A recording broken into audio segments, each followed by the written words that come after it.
اگر میں آپ سے کہوں ایک ایسی نماز ہے جو آپ کی تقدیر بدل سکتی ہے، پریشانیاں ختم کر سکتی ہے، دل کو سکون دے سکتی ہے، اور وہ بھی اس وقت جب پوری دنیا سو رہی ہوتی ہے۔ جی ہاں، میں بات کر رہی ہوں تہجد کی نماز کی۔ یہ کامیاب لوگوں کی نماز ہے۔ یہ وہ نماز ہے جس میں مانگی گئی دعائیں کم ہی رد ہوتی ہیں۔ آپ لوگوں کو پتہ ہوگا کہ تہجد میں مانگی گئی دعائیں لازمی قبول ہوتی ہیں۔ تہجد کا وہ وقت ہوتا ہے جب پوری دنیا سو رہی ہوتی ہے اور اللہ تعالیٰ عرش پر ہوتا ہے، ہمارے قریب ہوتا ہے اور ہمیں سن رہا ہوتا ہے۔ رمضان میں اکثر لوگ تہجد پڑھنا تو چاہتے ہیں مگر اٹھ نہیں پاتے۔ مسئلہ صرف یہی ہے۔ تو اس ویڈیو میں آپ کو بتاؤں گی آسان اور عملی طریقہ کہ کس طرح سے آپ تہجد پڑھنے کی عادت ڈال سکتے ہیں۔ اگر آپ چاہتے ہیں کہ بغیر مشکل کے اور بغیر دباؤ کے تہجد کی نماز کی عادت بنا سکیں تو اس ویڈیو کو شروع سے آخر تک ضرور دیکھیے گا، کیونکہ ایک چھوٹی سی ٹپ آپ کو پورا رمضان مستقل بنا سکتی ہے۔ نہ صرف رمضان بلکہ عام دنوں میں بھی آپ تہجد پڑھنے کے عادی بن سکتے ہیں۔ تہجد صرف ایک نماز نہیں ہے، یہ اللہ سے تنہائی میں بات کرنے کا وقت ہے۔ یہ وہ لمحہ ہوتا ہے جب دل نرم ہوتا ہے، جب آنکھیں نم ہو جاتی ہیں، دعائیں قبول ہونے کے قریب ہوتی ہیں۔ رمضان اس عادت کو بنانے کا بہترین وقت ہے، کیونکہ اسی مہینے میں لیلۃ القدر جیسی بابرکت رات آتی ہے۔ زیادہ تر لوگ اس لیے ناکام ہوتے ہیں کیونکہ وہ سمجھتے ہیں کہ تہجد لمبی ہونی چاہیے۔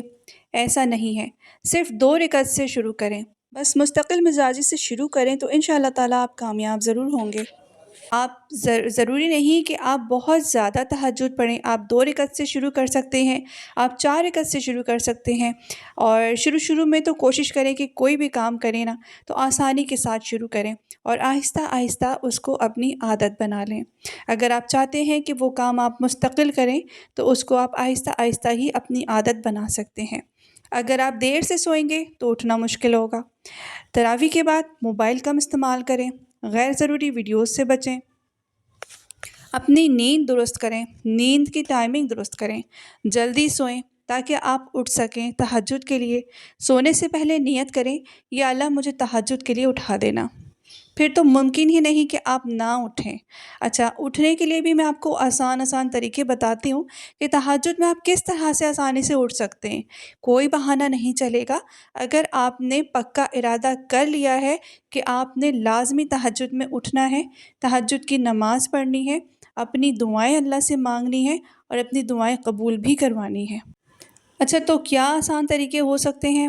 ہم کیا کرتے ہیں کہ ایک الارم لگا لیتے ہیں، الارم تو بجتا ہے لیکن ہم الارم بند کر کے پھر سے سو جاتے ہیں۔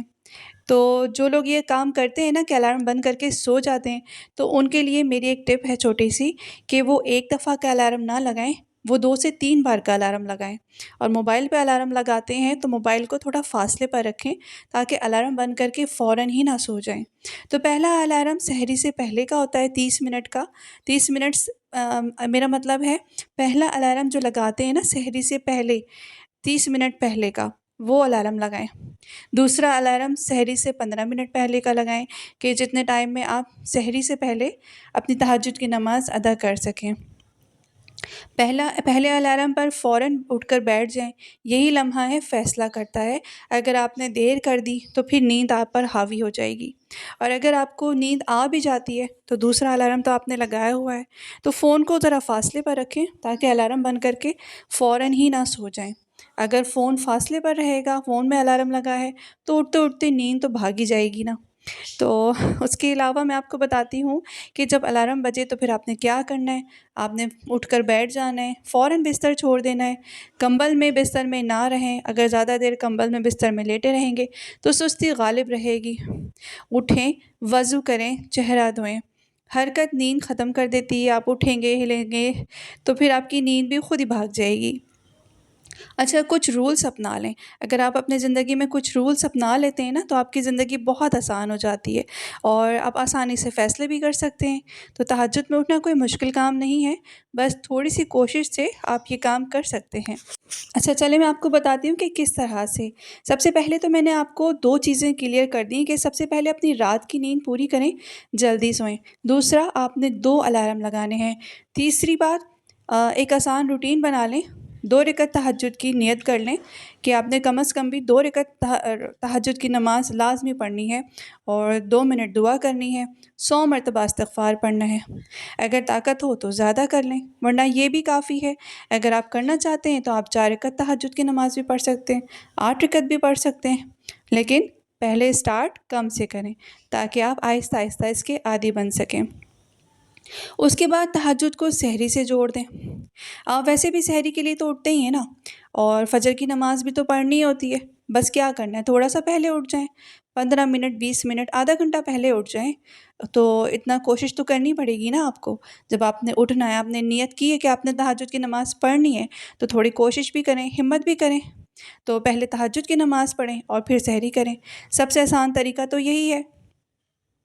अच्छा, जो लोग तहज्जुद के लिए उठते हैं ना, तो किस तरह से उठते हैं? तो वो लोग ज़रूर कमेंट करके बताइएगा। तो वो अपनी किस तरह से टाइमिंग सेट करते हैं, सोने की, जागने की, तहज्जुद में उठने की, सहरी की, तो लाज़मी आप लोग कमेंट करके बताइएगा ताकि दूसरों की भी हौसला अफ़ज़ाई हो। जो लोग उठना चाहते हैं तो वो इस तरह से भी उठ सकते हैं और मेरे बताए हुए तरीके पर भी अमल करके वो तहज्जुद के लिए उठ सकते हैं।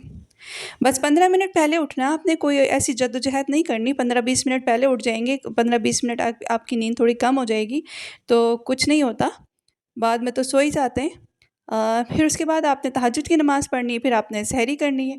ये सबसे आसान तरीका है। फिर उसके बाद अपनी दुआओं की ना लिस्ट बना लें।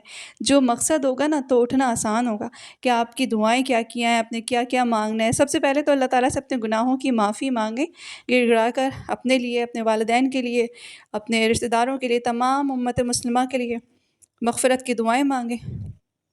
उसके बाद जो भी आपकी दुआएँ हैं ना, वो दुआएँ आप अपनी लिखें, सेहत के लिए, रिज़्क़ के लिए, पढ़ाई के लिए, घर के मसाइल के लिए, जो भी आपके ख़्वाब हैं, जो भी आपका मकसद है और जो भी आपकी ज़रूरियात हैं, तो उन सब की ना आप एक लिस्ट बना लें और आप उस लिस्ट को रोज़ाना पढ़ें और देखें। और फिर जब आप तहज्जुद की नमाज़ पढ़ रहे हो ना, तो फिर दुआ में आपने ये सारी दुआएँ अल्लाह से माँगनी है। ये नहीं सोचना कि मुझे ये नहीं मिलेगा या वो नहीं मिलेगा। आपके लिए जो भी बेहतर होगा ना, और जब भी वक़्त होगा, सही वक़्त होगा, अल्लाह ताला आपको वो चीज़ ज़रूर अता करेगा, इंशाअल्लाह। याद रखें, तहज्जुद में माँगी हुई दुआएँ कभी भी रद्द नहीं होती। अल्लाह ताला से गिड़गिड़ा कर माँगी हुई दुआएँ कभी रद्द नहीं होती। कभी-कभी अगर तहज्जुद आपके मिस हो जाए तो कोई बात नहीं, आहिस्ता-आहिस्ता ही किसी चीज़ की आदत होती है, तो ये नॉर्मल सी बात है, तो परेशान होने की ज़रूरत नहीं। कुछ रातें छूट भी जाएँगी तो आपने परेशान नहीं होना, आहिस्ता-आहिस्ता आपने इन चीज़ों का ख़ुद को आदी बनाना है, ठीक है ना? उसके बाद अहम बात ये है कि दोबारा शुरू करें, रमज़ान ख़त्म भी हो जाए तो भी इसको आदत बना लें। कामयाब लोग जो है ना, वो तहज्जुद की नमाज़ कभी नहीं छोड़ते। हमारे नबी पाक सल्लल्लाहु अलैहि वसल्लम तहज्जुद की नमाज़ बहुत पढ़ते थे और पूरी-पूरी रात भी वो तहज्जुद पढ़ते थे।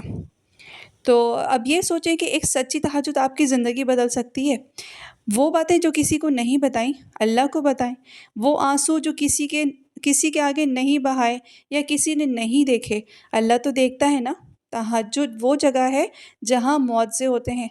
अगर आप चाहते हैं कि आपकी ज़िंदगी में भी अच्छे और ख़ूबसूरत से मुआज़े होने लगें, तो आज से ही तहज्जुद की नमाज़ शुरू कर दें। इस रमज़ान कामिल बनने की नहीं, मुस्तकिल बनने की नियत करें। 2 रकअत से शुरू करें, 15 मिनट पहले उठें और अपने अंदर की तब्दीलियाँ देखें कि आपके अंदर क्या-क्या तब्दीलियाँ आती हैं तहज्जुद की नमाज़ पढ़ने से। आप में से जिस किसी ने भी तहज्जुद की नमाज़ पढ़ी है ना और उसके मुआज़ात देखे हैं अपनी ज़िंदगी में, तो लाज़मी मुझे कमेंट करके ज़रूर बताइएगा। इस तरह से दूसरों की भी हौसला अफ़ज़ाई होगी। उम्मीद है वीडियो आप लोगों को अच्छी लगी होगी। वीडियो थोड़ी-सी भी अच्छी लगी हो ना, तो वीडियो को लाइक शेयर लाज़मी कर दिया करें और चैनल पर फर्स्ट टाइम विज़िट किया है तो चैनल को भी लाज़मी सब्सक्राइब कर दिया करें। नेक्स्ट वीडियो कौन से टॉपिक पर होनी चाहिए, आप लोग कमेंट करके बता सकते हैं। अगली वीडियो तक के लिए अल्लाह हाफ़िज़।